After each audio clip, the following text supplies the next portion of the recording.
Hi guys, welcome back to our channel. In this video, I am going to show you how to fix Soul Treadmill E6 error. If you fix Soul Treadmill E6 error, then here you will see people provide their opinion and solution regarding this.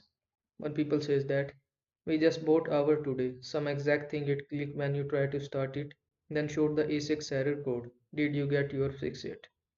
Another people says that yes, my husband just basically took apart and reconnected everything and it works. He basically had no idea what he fixed and how, which is a little frustrating, but it is working great now. Another people says that.